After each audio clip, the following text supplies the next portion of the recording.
Life without parole. That's how Thomas Bruce, the man responsible for the Catholic supply store shooting, will be spending the rest of his days. The I-Team's PJ Randhawa has an exclusive look into the case and the evidence that put Bruce behind bars for good. Last week, St. Louis County prosecutor Wesley Bell closed one of the biggest cases of his career.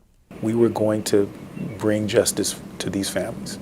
On Friday, 55-year-old Thomas Bruce pleaded guilty to first-degree murder, admitting in court he sexually assaulted two workers in the Catholic supply store in Ballwin before killing customer Jamie Schmidt when she refused his commands.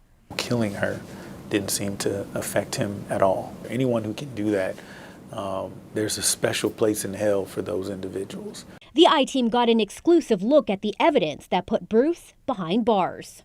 Investigators were able to connect Bruce to the crime initially because of this business card given to a worker at a bar next to the crime scene. That was enough to get a search warrant for Bruce's home in Imperial. There, investigators found the murder weapon and a distinct hat the victims remembered him wearing. Among the evidence, a glimpse into Bruce's home life. Bible quotes on the wall, lottery tickets on his desk. In the garbage behind the home, more of Bruce's clothing, where investigators would find crucial DNA evidence linking him to the crime. IDs, fingerprints, DNA, ballistics. Despite overwhelming evidence, life without parole was the maximum sentence Bruce faced. Cases, it seems they don't get much worse than something like this. And yet the death penalty was never an option. You have to keep in mind there's a higher scrutiny with respect to appeals in death penalty cases. Many of them don't end in death. Shortly before pleading guilty, Bruce told the court he had bipolar disorder and depression. Bell says he doesn't buy it.